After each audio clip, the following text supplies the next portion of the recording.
کچھ ایسی قومیں رہتی ہوں جن کی بہت ساری چیزیں ملتی ہوں. جب آپ کی بنیادی چیزیں ہی نہیں ملتی، اب یونیفارم نہیں ہے، تو اس میں یونیفارم جو پاپولیشن ہے اس میں اس طرح الیکشن جو ہے اس کے نتائج ہر ایک کے لیے ایکسیپٹیبل نہیں ہوتے. تو اب وہ جو 1928 میں نہرو رپورٹ تھی، اس کے جواب میں قائد اعظم محمد علی جناح نے 1929 میں برطانیہ جانے سے پہلے اپنے وہ فیمس 14 پوائنٹس 14 نکات پیش کیے. اور آج ہم اس پروگرام میں 14 نکات کے بارے میں ہی بات کریں گے. اب 14 نکات تو آپ نے پڑھے ہیں اور آپ کے علم میں بھی ہے، لیکن ہم یہ ڈٹرمن کرنے کی کوشش کریں گے کہ کتنا ویژنری لیڈر تھے حضرت قائد، کہ ایک ایک پوائنٹ کو جب آپ دیکھیں گے تو آپ کو اندازہ ہوگا کہ کتنے بڑے کانسٹیٹیوشنل ایکسپرٹ تھے، کتنے بڑے لا کے ایکسپرٹ تھے، کتنا وہ دور تک دیکھنے والے تھے کہ ان کی جو علم ہے، ان کی جو حکمت ہے، ان کی جو دانائی ہے، ان کا جو مستقبل کے بارے میں دیکھنا ہے، یہ جو قائد اعظم محمد علی جناح کے 14 نکات ہیں، اس سے آپ کو بخوبی اندازہ ہو سکتا ہے کہ وہ کتنے بڑے لیڈر تھے، کتنا علم تھا ان کو، کتنا نالج تھا، اور اس کے ایک ایک پوائنٹ میں جتنا وزڈم ہے، جتنی دانائی ہے، وہ ہمیں کنونس کرتی ہے کہ قائد اعظم محمد علی جناح سے بڑا لیڈر اس خطے میں کبھی پیدا نہ ہوا ہے، نہ ہوگا. اور آج اگر ہم ان کے 14 پوائنٹس کی طرف جائیں تو پہلا پوائنٹ جو تھا ان 14 پوائنٹس میں وہ فیڈرل سسٹم تھا، وفاقی نظام. تو یہ پہلا پوائنٹ تھا، اور اس میں انہوں نے بڑا کلیئرلی کہا کہ the form of the future constitution should be federal with the residuary powers vested in the provinces, کہ جو وفاقی آئین ہوگا، کانسٹیٹیوشن ہوگا، اور جو ریزیڈوری باقی کی جتنی بھی پاورز ہیں وہ صوبوں میں. تو وہ اس بات میں بالکل کلیئر تھے کہ اسٹرانگ فیڈریشن ہی کسی مملکت کی جو ہے وہ سب سے بڑی بنیاد ہے. اور یہ آج بھی ہمارے لیے یہ سبق حاصل کرنے کی ضرورت ہے کہ فیڈرل سسٹم جو ہے، جو وفاقی نظام ہے، وہ بڑا اہم ہے ہمارے ملک کے یونٹی کے لیے، اس کو آگے بڑھنے کے لیے. اور اب اس کے ساتھ ہی فیڈرل سسٹم ان کا پہلا پوائنٹ تھا. لیکن اب آج بھی آپ دیکھیں، جو ہم 18th امینڈمنٹ کی بات کرتے ہیں یا جو صوبوں کی خود مختاری کی بات کرتے ہیں، تو انہی 14 نکات میں جو دوسرا پوائنٹ تھا وہ پروونشل اٹانومی تھی. سو فیڈرل سسٹم کا ہونا اب یہ وہ ریکگنیشن ہے جو آج بھی، یہ ہم بات کر رہے ہیں 1929 کی، تقریباً آپ سمجھیں کہ 92 سال پہلے کی. آج سے 92 سال پہلے کا جو ان کا ویژن تھا یا جو سوچ تھی، وہ آج بھی ہم یہ سمجھتے ہیں کہ یہی سوچ ہی ہے جو اس ملک کو مضبوط اور یونائٹڈ اور آگے کی طرف لے جانے میں مددگار ثابت ہو سکتی ہے. تو پہلا پوائنٹ ان کا فیڈرل سسٹم تھا کہ کانسٹیٹیوشن جو ہے وہ فیڈرل ہو اور جو ریزیڈوری پاورز ہوں وہ صوبوں کے پاس ہوں. اور دوسرا جو پوائنٹ تھا وہ پروونشل اٹانومی تھی. A uniform measures of autonomy be granted to all provinces. Autonomy ہو. اور پھر یہ ایک اور بہت ہی خوبصورت پوائنٹ ہے، اور یہ ایک ہمارے لیے سبق بھی ہے کہ جو پروونشل اٹانومی ہے وہ اکراس دا پروونسز وہ سیم ہو. اس میں کوئی فرق نہیں ہے کہ وہ صوبہ بڑا ہے، وہ صوبہ چھوٹا ہے، وہ صوبہ امیر ہے. وہ چونکہ جو فیڈریٹنگ یونٹس ہیں ان کی جو اٹانومی ہے اس کو برابری کی سطح پہ، میں پھر یہ پڑھ کے آپ کو سناتا ہوں. A uniform measure of autonomy shall be granted to all provinces. جو بھی اس وفاق میں صوبے ہوں، اس وقت تو وفاق کی بات پورے برصغیر کی ہو رہی تھی، اور اس وقت جس دور میں یہ 14 پوائنٹ آئے، انہی میرے خیال میں یہی وہ 14 پوائنٹ تھے جو کہ بعد میں مسلم ریاست کے قیام کا جو ہے جو بنیاد بنی یا جو بیسک فنڈامنٹل ہے مسلم ریاست کا، وہ انہی 14 پوائنٹس پہ بنا۔ ابھی ہم بریک لیتے ہیں اور پھر ملتے ہیں بریک کے بعد۔ جی ناظرین، میں آپ کو قائد اعظم محمد علی جناح کے وہ 14 نکات ہیں ان کے بارے میں بتا رہا تھا، اور یہ میں آپ سے عرض کر رہا تھا کہ یہ وہ 14 پوائنٹ ہیں جو کہ بنیاد بنے ریاست پاکستان کے قیام کے لیے، ایونچولی جس کی بنیاد پہ پارٹیشن ہوئی، یا یہ جو وہ نظریہ 2 قومی نظریہ تھا اس کو اسٹرینتھ ملی۔ تیسرا، اب یہ اور بڑا دلچسپ بات ہے کہ جو تیسرا پوائنٹ تھا وہ ریپرزنٹیشن آف مائنورٹیز تھا۔ اس وقت بھی ان کو اقلیتوں کی ریپرزنٹیشن، امپورٹنس، رسپیکٹ کا، تو قائد اعظم کا جو نظریہ ہے وہ آج بھی ہمارے لیے بہت امپورٹنٹ ہے، اور وہ انہوں نے اپنے 14 پوائنٹس میں یہ کہا کہ all legislative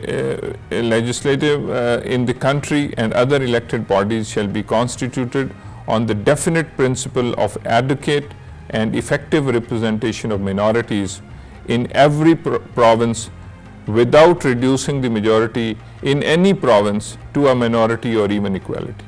تو انہوں نے یہ کہا کہ مائنورٹی کی ریپرزنٹیشن ہونی چاہیے۔ آج بھی جو ہو رہا ہے، آج بھی جو کشمیر میں ہو رہا ہے، اور یہ جو 5 اگست کو جو ایکٹ ہوا ہے، ہم سارے اس کی مذمت بھی کرتے ہیں۔ تو یہ اس وقت آج سے 92 سال پہلے حضرت قائد کو یہ اس بات کا علم بھی تھا، اور انہوں نے اس بات کے اوپر زور دیا کہ ایک مناسب نمائندگی مائنورٹیز کی ہونی چاہیے پارلیمنٹ میں، لیکن اس مائنورٹیز کی ریپرزنٹیشن کو اس طرح ہونا چاہیے کہ کہیں پہ بھی میجورٹی کو مائنورٹی میں بدلا نہ جا سکے یا ادروائز ہو۔ تو پہلا پوائنٹ ان کا فیڈرل سسٹم وفاقی نظام تھا۔ دوسرا پوائنٹ ان کا جو ہے وہ صوبوں کی اٹانومی تھی، اور ایکول اٹانومی تھی، جو سارے صوبوں کی اٹانومی جو ہے وہ ایکول ہو۔ انہی پرنسپلز پہ ہمارا جو ابھی بھی کانسٹیٹیوشن ہے اس کی زیادہ تر چیزیں انہی پرنسپلز پہ چل رہی ہیں۔ اور تیسرا ان کا جو تھا وہ مائنورٹی اقلیتوں کی ریپرزنٹیشن تھی کہ ان کو ایک فیئر ریپرزنٹیشن ملنی چاہیے۔ اچھا، چوتھا بڑا ہی دلچسپ پوائنٹ تھا، اور ابھی وہ ساری باتیں جو 2 قومی نظریے کی بھی آ رہی ہیں، اور اس سے یہ جو 14 پوائنٹ تھے اس کی بڑی اہمیت ہے، اور وہ اس سے ظاہر ہے کہ جو کانگریس تھی یا جو ہندو تھے ان کو کافی زیادہ اس سے تکلیف تھی کہ، اور یہی پھر جو ان کا اس کے خلاف ریزسٹنس تھی یا اس کی مخالفت تھی، یہی بنیاد بنا 2 قومی نظریے کو مضبوط کرنے میں اور ریاست پاکستان کے قیام کو عمل میں لانے۔ تو چوتھا جو ان کا پوائنٹ تھا وہ تھا نمبر آف مسلم ریپرزینٹیو۔ اب جو مسلمان نمائندگی تھی، انہوں نے یہ کہا کہ in the central legislative assembly Muslim representatives shall not be less than 1/3۔ اب انہوں نے ڈٹرمن کر دیا، اور آگے آپ کو میں بتاؤں گا کہ جب انہوں نے کانسٹیٹیوشن امینڈمنٹ کی بات کی تو انہوں نے کہا کہ جی اس میں 3/4 کا ہونا ضروری ہے۔ تو اس کا مطلب یہ تھا کہ جو مسلمان ریپرزینٹیٹیو اسمبلی میں ہوں گے، اگر ان کو کنونس نہیں کیا جائے گا تو میجر کانسٹیٹیوشنل امینڈمنٹ ہو ہی نہیں سکتی۔ تو یہ بہت ہی سمجھداری اور سوچ سے یہ 14 پوائنٹ لکھے گئے، اور انہوں نے کہا کہ نمبر آف مسلم ریپرزنٹیشن جو لیجسلیٹو سینٹرل لیجسلیٹوز ہیں اس میں 1/3 سے کم نہیں ہوں گی۔ یہ بڑا امپورٹنٹ بات تھی، کیونکہ انہوں نے اس بات کو ڈٹرمن کر لیا کہ مسلمانوں کی جو ریپرزنٹیشن ہے وہ جتنی ان کی تعداد ہے اس کے مطابق ہونی چاہیے۔ اور یہ چوتھا پوائنٹ، اب آپ ان پوائنٹ کے جو تسلسل ہے اس کو بھی دیکھیں۔ وفاقی جو آئین ہے، صوبائی خود مختاری ہے، اقلیتوں کی نمائندگی ہے، اور پھر مسلمانوں کی جو نمائندگی ہے وہ 1/3 سے کم نہیں ہوگی۔ ہر صورت میں جو سینٹرل لیجسلیٹو ہے اس میں 1/3 مسلمانوں کا ہونا ضروری ہے. اور پانچواں، یہ اس سے بھی زیادہ، جو کہ دو قومی نظریے کی تقویت کرتا ہے، یہ جو پانچواں پوائنٹ تھا وہ سیپریٹ الیکٹوریٹس پہ تھا. اس کے اوپر بھی ظاہر ہے کہ کانگریس بالکل رادر، میرا خیال ہے کہ زیادہ تر پوائنٹس پہ کانگریس جو ہے، اور یہ بڑے سالڈ پوائنٹس تھے، اور یہ نہرو رپورٹ کا زبردست جواب تھا، اور مستقبل میں جو ریاست ہے اس کے قیام کے لیے جو بنیاد بنی وہ انہی پوائنٹس پہ بنی. تو چوتھا جو پوائنٹ تھا وہ مسلمانوں کی نمائندگی تھی کہ وہ 1/3 سے کم نہیں ہونی چاہیے. پانچواں جو پوائنٹ تھا وہ سیپریٹ الیکٹوریٹس پہ تھا.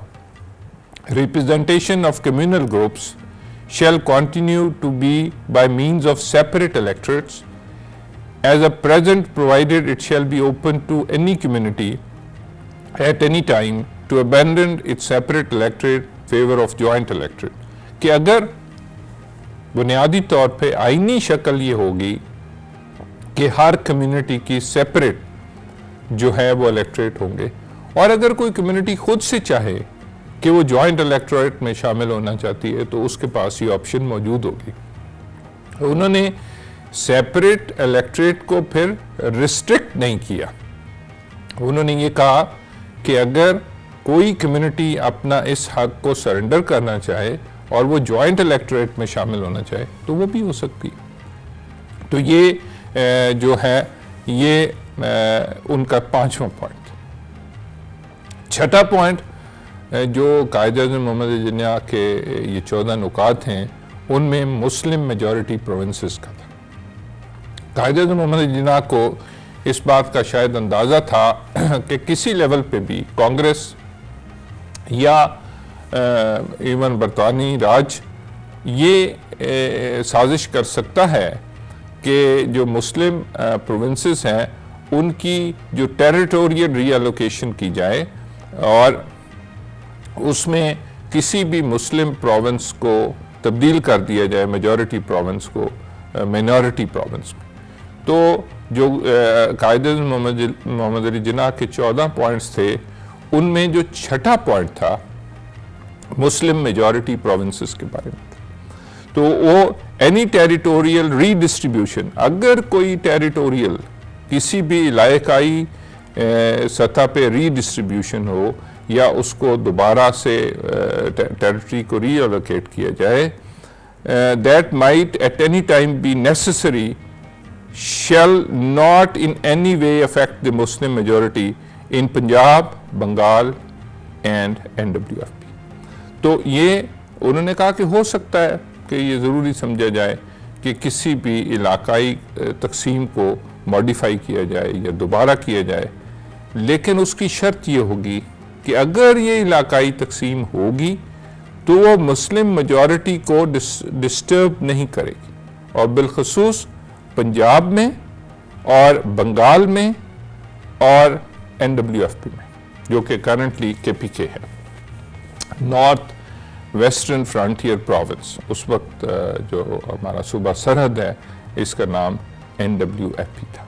تو یہ آپ دیکھ لیں کہ کتنا جو ہے وہ مضبوط آرگومنٹ تھا، کتنے سالڈ یہ پوائنٹس تھے، اور اسی کی بنیاد پہ جو ہے وہ یہ نظریہ پاکستان کی بنیاد بھی اسی پہ بنی، اور پھر پاکستان کی جو ریاست ہے اس کا قیام بھی انہی پوائنٹس کے پہ بیس کر کے ہوا. تو ابھی ہم تھوڑا سا وقفہ لیتے ہیں اور وقفے کے بعد پھر حاضر خدمت. جی ناظرین، ویلکم بیک. میں آپ کو 14 نکات کے بارے میں بتا رہا ہوں، اور میں نے 6 جو مختلف پوائنٹس ہیں ان کے بارے میں بتایا، اور 7واں جو نکتہ تھا یہ بھی بہت ہی اہم تھا، اور وہ ریلیجس لبرٹی پہ تھا. Full religious liberty of belief, worship and observance, association and education shall be guaranteed to all the communities. اب یہ دیکھیں کتنا جو زبردست فنڈامنٹل رائٹس کا پوائنٹ ہے کہ ہر جو شخص ہے، ہر کمیونٹی جو ہے اس کو پوری مذہبی آزادی ہوگی عبادت کرنے کی، اپنا جو بھی ان کا جو مذہب ہے، جو یقین ہے، اس کی عبادت کرنے کی اور اپنی تعلیم کی اپنے مذہب کے مطابق. تو پوری مکمل ہر بر صغیر میں رہنے والے جتنی بھی کمیونٹیز ہیں ان کو مکمل مذہبی آزادی ہوگی اپنے مذہب کو پریکٹس کرنے کی، بلیف پہ اور تعلیم پہ، ان سب کے. تو یہ جناح صاحب کا جو ہے وہ ان 14 پوائنٹس میں 7واں پوائنٹ تھا. اور میں آپ کو بار بار یہ بات بہت ہی زور سے کہہ رہا ہوں کہ آپ یہ دیکھیں کہ کتنا زبردست جو ہے وہ اس وقت یہ آلموسٹ جو ہے وہ ایک کانسٹیٹیوشن کی بنیاد پڑ رہی تھی، ایک جو آپ کا آئین ہے اس کی بنیاد پڑ رہی تھی کہ مستقبل میں ہماری ریاست کا آئین بھی ایسا ہی ہونا چاہیے. اور ایک اور یہ بھی میں نے جیسے آپ کو کہا کہ نمبر آف مسلم ریپرزنٹیشن 1/3 کی تھی، اور یہ بڑا سمارٹ پوائنٹ تھا. اور جو 8واں پوائنٹ تھا اس میں 3/4 ریپرزنٹیشن کی بات کہ اگر کوئی آپ امینڈمنٹ کرنا چاہتے، نو بل اور resolution shall be passed in any legislative or any other elected body of if 3/4 of the members of any community oppose such a bill. تو 3/4 کا مطلب ہے 3/4. تو وہاں پہ مسلم پاپولیشن کا جو بل تھا وہ 1/3 کا تھا. تو انہوں نے یہ کہا کہ کوئی بھی بل پاس نہیں ہو سکتا اگر اس کی 3/4 3/4 جو ہے وہ اس کو اپوز کرتے.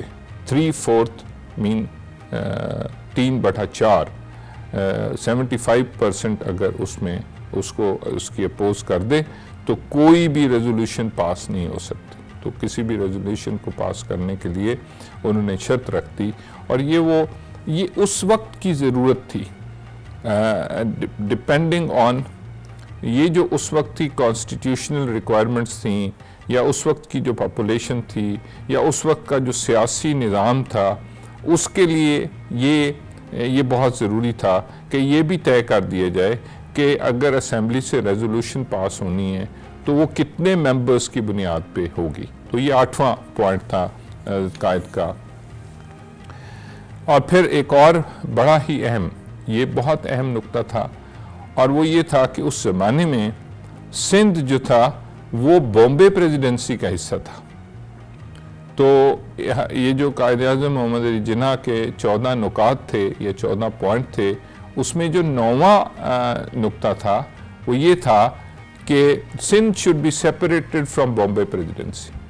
تو سندھ کو بامبے پریزیڈنسی سے علیحدہ کر دیا جائے. سندھ میجورٹی مسلم پروونس تھا، تو اس طرح یہ ایک جو 14 نکات تھے ان میں ایک نقطہ یہ تھا کہ سندھ کو بامبے پریزیڈنسی سے الگ کر دیا. اور 10واں جو ان کا پوائنٹ تھا وہ introduction of reforms in NWFP and Balochistan, کہ بلوچستان میں اور سرحد کے صوبے میں جو ہیں وہ ریفارمز کی جائیں، اور وہ reforms should be introduced in North West Frontier Province and Baluchistan on the same footing as in other province. تو ان صوبوں کے اندر کے اندر ریفارمز کی جائیں جو کہ باقی صوبوں میں ہیں.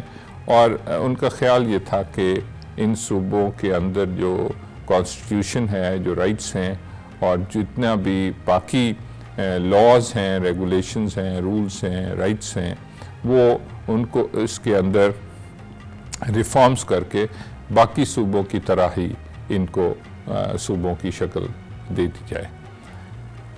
11واں جو پوائنٹ تھا یہ بھی بہت اہم تھا، اور وہ یہ تھا کہ گورنمنٹ سروسز کے اندر جو جتنی بھی حکومت کے اندر حکومتی عہدیدار ہیں یا جو ملازم ہیں ان کے بارے میں یہ 11واں نقطہ تھا. Muslim should be given adequate share along with other Indians in the services of the state. تو مسلمانوں کو جتنے بھی افسران ہیں اور جتنے بھی ملازم ہیں جو گورنمنٹ سروس ہے اس میں ایک مناسب جو ان کی پاپولیشن کے مطابق ہے اس میں ان کو شیئر دیا جائے. تو یہ ان 14 نکات میں 11واں نقطہ تھا.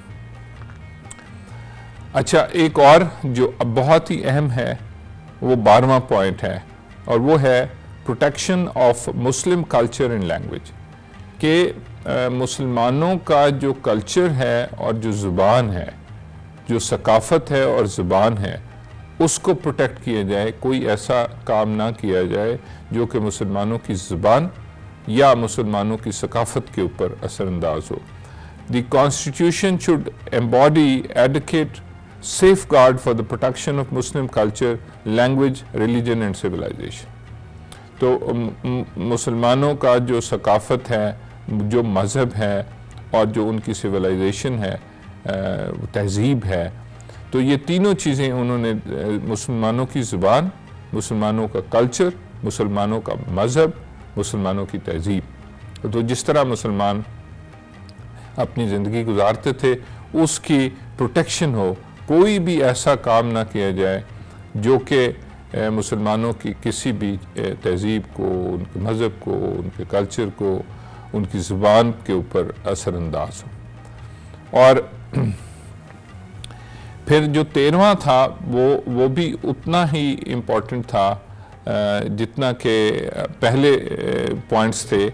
وہ یہ تھا کہ ہر جو کیبنٹ ہوگی، ہر کیبنٹ میں 1/3 منسٹرز جو ہیں وہ مسلمان ہوں گے. اور لیٹر آن جب ہم آپ سے بات کریں گے کہ اس سے کانگریس کو بہت تکلیف ہوئی، کانگریس بہت پریشان ہوئی. کانگریس تو سوال ہی نہیں پیدا ہوتا کہ کانگریس ان پوائنٹس کو ایکسیپٹ کرتی. تو یہ جو 13واں پوائنٹ تھا، نو کیبنٹ ایدر سینٹرل اور provincial be formed without being a proportion of at least 1/3 Muslim ministers. تو صوبائی اور مرکزی دونوں حکومتوں میں وہ کیبنٹ میں 1/3 1/3 جو ہے وہ 33% تقریباً جو ہے وہ مسلمان ممبر ہوں گے کیبنٹ میں. تو یہ وہ ساری چیزیں تھیں جو کہ مسلمانوں کی ایک سٹرونگ فوٹنگ کے لیے بہت ضروری تھی، کیونکہ مسلمانوں نے اپنے حقوق کا، اپنے مذہب کا، اپنی زبان کا تحفظ کرنا تھا. اور اگر یہ چیزیں نہ ہوتیں تو شاید مسلمان اپنے مذہب کا، اپنے کلچر کا، اپنے ثقافت کا دفاع نہیں کر سکتے، اور ایک جو قومیت اس برصغیر میں رہ رہی ہوتی وہ زیادہ ڈومیننٹ ہوتی، اور دوسری قومیت جو ہے وہ ریسیسو ہو جاتی اور ان کے حقوق سلب ہو جاتے. تو وہ تو صرف سب سے بڑی قومیت، پھر دوسری قومیت، پھر جو مینورٹیز تھی، جو کہ اقلیت تھی، ان کے حقوق کی بھی بات اپنے 14 نکات میں کر رہے تھے. تو انہوں نے، ان کا جو 13واں نقطہ تھا وہ یہ تھا کہ کوئی بھی کیبنٹ نہیں بن سکتی جس میں کہ 1/3 جو ہیں وہ مسلمان نہ ہو. اور پھر کانسٹیٹیوشن کے بارے میں 14واں تھا کہ نو change be made in the constitution of ریاست کے آئین میں کوئی تبدیلی نہیں کی جائے without the concurrence of state consulting the Indian Federation. کہ صوبہ جو ہے اس کی منظوری کے بغیر کسی بھی کانسٹیٹیوشن میں امینڈمنٹ نہیں کی جائے گی. تو ریاست کا بہت بڑا، صوبوں کی آٹونومی کی بہت بڑی رول تھا. تو اگر یہ 14 پوائنٹس دیکھیں تو ان میں بہت کلیئر ہے کہ اگر ان 14 پوائنٹس پہ بات ہوتی، ان پہ عمل درآمد ہوتا، تو یہ مسلمانوں کے حقوق کا تحفظ بہت ہی براڈلی کیا جا سکتا تھا. اب یہ 14 پوائنٹ تو آپ کو میں نے بتایا کہ کتنی پاور تھی، کتنا پولیٹیکل وزڈم تھا، کتنا لیگل وزڈم تھا، ایکیومن تھا اس کے اندر جو 14 پوائنٹ حضرت قائد اعظم محمد علی جناح نے دیے. لیکن اب جو اس کی امپورٹنس تھی وہ اس سے بھی کہیں زیادہ تھی. اب یہ جب 14 پوائنٹ آئے تو جو کانگریس تھی، انڈین نیشنل کانگریس، انہوں نے تو بالکل آؤٹ رائٹلی یہ جو ہیں یہ 14 پوائنٹ ان کو ریجیکٹ کر دی، اور انہوں نے بڑا سٹرونگلی ان کو اپوز کیا.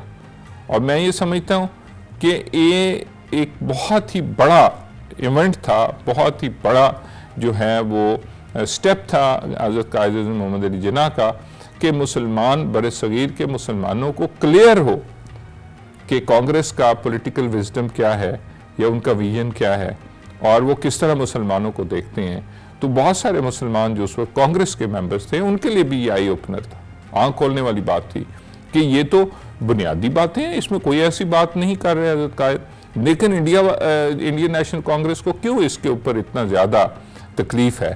تو میں یہ سمجھتا ہوں کہ جو سب سے بڑی کنٹریبیوشن تھی یہ 14 نکات کی، وہ جو کانگریس کا رسپانس تھا وہ تھی، اور کانگریس نے اس کو آؤٹ رائٹلی ریجیکٹ کیا اور مسلمانوں کی جو ہیں وہ آنکھیں کھلی، اور اسی سے پھر دو قومی نظریہ کو تقویت ملی، اور پھر اسی کے نتیجے میں گریجولی جو ہے وہ 1940 کا پاکستان ریزولیشن اور پھر سٹرگل جو تھی ہماری آزادی کی، اور پھر پاکستان کا قیام عمل میں آیا۔